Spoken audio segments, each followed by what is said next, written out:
इस वीडियो को बनाने के पहले मैंने कभी भी लाइफ में सोचा नहीं था कि ब्रॉक लेसनर के बारे में ऐसा मुझे बोलना पड़ेगा। ब्रॉक लेसनर के करियर में मुझे शक होगा ऐसा मैंने आज तक कभी सोचा नहीं था। लेकिन हाँ, 45 साल के हो चुके ब्रॉक लेसनर का फ्यूचर कैसे होने वाला है WWE में, और मेरे को उतना थोड़ा सा पॉजिटिव फीलिंग नहीं आ रही है, तो यहाँ पे मैं उसी के बारे में बात करूँगा। तो उसी के बारे में आज ये वीडियो होने वाला है। इस वीडियो में टाइम कोड्स नहीं होगा ब्रॉक लेसनर के। अगर आप रियल फैन हो, सच्चे फैन हो, तो पूरी वीडियो देख लेना। अब देखो, मेन बात यह है ना कि ब्रॉक लेसनर एक ऐसा सुपरस्टार है कि जब वो कभी भी रिंग में आया करते थे तो यहाँ पे ब्रॉक लेसनर का जो परसेप्शन था, लोगों को जो परसेप्शन था ब्रॉक लेसनर के लिए, वो ऐसा था कि भाई ये सुपरस्टार अगर मेरे फेवरेट सुपरस्टार के भी सामने खड़ा होगा तो मेरी यहाँ पे कोई भी उम्मीद नहीं रहेगी कि मेरा फेवरेट सुपरस्टार जीत सके। मतलब जब से ब्रॉक लेसनर ने दी अंडरटेकर की स्ट्रीक खाई थी ना 2014 में, तब से उनका जो रन था वो बहुत ही ज़्यादा अनबिलीवेबल था। अब देखो, 2014 से 2017 के बीच में ब्रॉक लेसनर को अपने हाईएस्ट पीक में बुक किया था WWE ने। WWE ने नहीं, विंस मैकमोहन ने, क्योंकि इस वक्त ट्रिपल एच है और आप देख रहे हो कि किस टाइप से वो बुक कर रहे हैं। देखो, यहाँ पे मैं ट्रिपल एच की गलती नहीं बोलता हूँ, मतलब सरकमस्टेंसेस कुछ ऐसे हैं। सरकमस्टेंस का मतलब यहाँ पे कुछ ऐसी परिस्थितियां हैं जहाँ पे ब्रॉक लेसनर को ये लोग अच्छे से यूटिलाइज नहीं कर पा रहे हैं। उसका सबसे बड़ा कारण रोमन रेंस नहीं है। अगर आप सोचोगे कि नहीं, रोमन रेंस को जिताने के लिए ब्रॉक लेसनर को 3 बार हरवाया गया, ऐसी बात नहीं है। देखो, WWE में एक ऐसी प्रथा रही है कि एक सुपरस्टार का जब टाइम ओवर होने लगता है ना, तो WWE इसको बहुत ही बेकार तरीके से यूज़ करती है। बहुत ही बड़ा एग्जाम्पल मैं अगर आपको दिखाना चाहूँगा तो आप जॉन सीना को ले सकते हो। यहाँ पे WWE को जब लगा कि जॉन सीना पूरे तरीके से हॉलीवुड में जा चुके हैं, तो यहाँ पे आप देखो कि 4 साल के बाद जॉन सीना ने पिछले साल दिसंबर में अपना एक मैच जीता था, वो भी स्मैकडाउन में। और पिछले 4 साल से जॉन सीना ने हर एक मैच हारा था। तो यहाँ पे कुछ इस तरीके से देख सकते हो कि WWE अपने लेजेंड्स को किस तरीके से ट्रीट करती है। द अंडरटेकर की बात मत करना, द अंडरटेकर लेजेंड्स के भी एक ऊपर कैटेगरी में आते हैं। अब देखो, जिस तरीके से ब्रॉक लेसनर को पहले विंस मैकमोहन बुक किया करते थे ना, और यहाँ पे विंस मैकमोहन के टाइम तक ब्रॉक लेसनर की बुकिंग बहुत ही ज़्यादा अच्छी थी। और उसी चीज़ का एक आपको बहुत बड़ा एग्जांपल देखने को मिला होगा कि जब विंस मैकमोहन ने रिटायरमेंट लिया था ना कंपनी से, रिटायरमेंट नहीं, जब उन्होंने कंपनी को छोड़ दिया था, तो भाई ब्रॉक लेसनर स्मैकडाउन को छोड़ के चले गए थे। फिर WWE को हाथ पैर जोड़ने पड़े कि भाई वापस आ जाओ। लेकिन उसके बाद आप देख रहे होगे कि ब्रॉक लेसनर की बुकिंग किस तरीके से हो रही है। यहाँ पे मैं ये नहीं बोलता हूँ कि भाई ब्रॉक लेसनर की एज 45 साल की है तो उस कारण से WWE उनको इतना बेकार बुक कर रही है।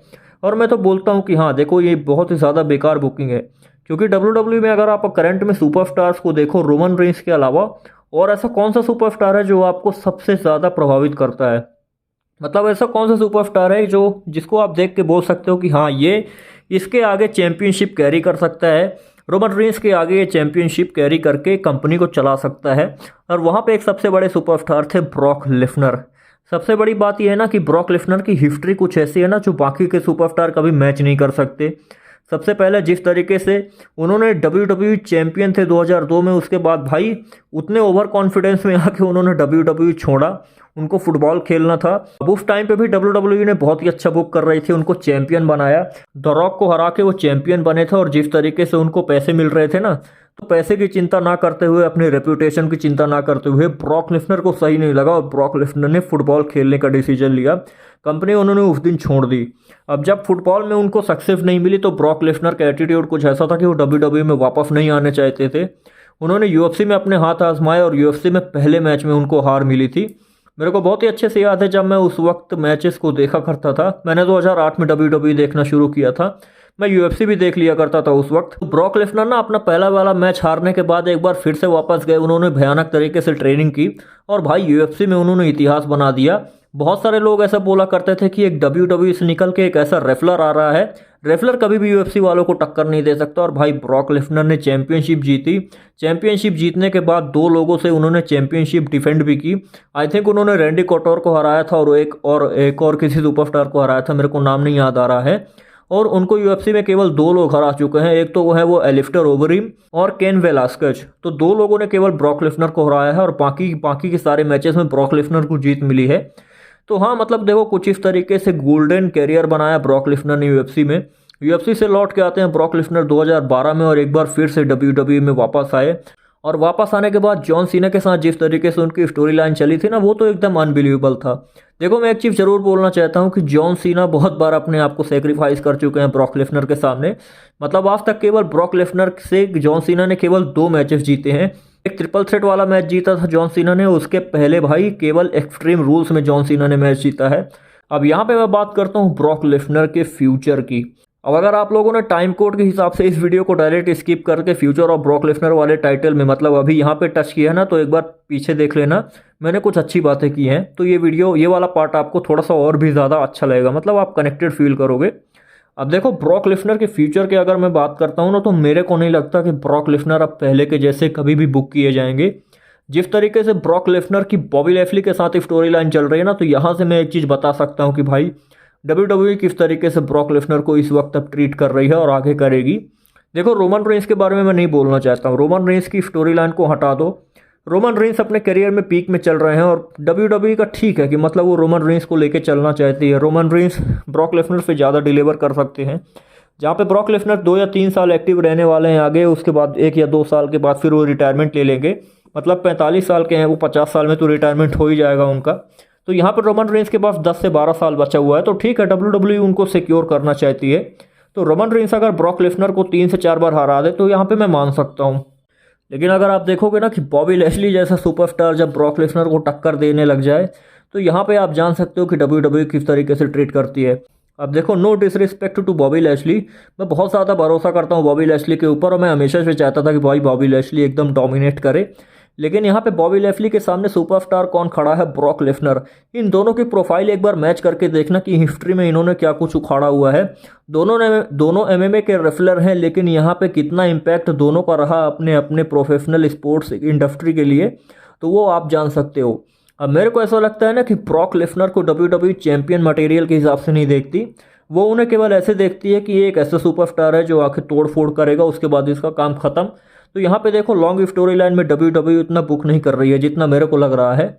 और फिर ब्रॉक लेसनर के चांसेस कितने हैं, देखो आई थिंक 5 से 6 साल में ब्रॉक लेसनर पहली बार बिना किसी चैंपियनशिप की स्टोरी लाइन में चल रहे हैं। और यहाँ पे बिना चैंपियनशिप की स्टोरी लाइन भी इतनी दूर तक जा रही है। उसके बाद कोडी रोड्स का मैच रोमन रेंस के साथ होने वाला, तो रेसलमेनिया में भी ब्रॉक लेसनर चैंपियनशिप के लिए नहीं जाएंगे अगर उनका मैच हो रहा होगा तो। और उसके बाद फिर आगे देखो क्या होता है भाई, एज जैसे सुपरस्टार भी हैं WWE के पास, उनका रिटायरमेंट भी प्लान करना है। तो 1 या 2 साल तो ऐसे निकल जाएगा, उसके बारे में आप सोचो मत, क्योंकि अभी रैंडी ऑर्टन भी वापस आने वाले हैं। 1 या 2 सुपरस्टार AEW से आएंगे, डीन एम्ब्रोस शायद तक अगले साल आने वाला है। तो हो सकता है कि देखो 2 या 3 सुपरस्टार के ऊपर ट्रिपल एच फोकस करेगा ना, तो ब्रॉक लेसनर के ऊपर उतना ज़्यादा अटेंशन नहीं जाएगा। अगर अटेंशन जाएगा भी तो चैंपियन नहीं बनेंगे। तो 2 या 3 साल अगर चैंपियन नहीं बनते हैं, तो फिर बाद में ब्रॉक लेसनर जब 47 से 48 साल के हो जाएंगे, तो उस वक्त चैंपियन बनाने का कोई मतलब रहेगा नहीं, है ना। तो कुछ इस तरीके से मैंने अपना ये प्रेडिक्शन बनाया। मेरे को ऐसा नहीं लगता है कि WWE या ब्रॉक लेसनर को उस तरीके से भाई फ्यूचर मटेरियल देखती है जो कि इनको प्रॉमिस कर सके कि हाँ WWE कंपनी सेफ हैंड्स में है।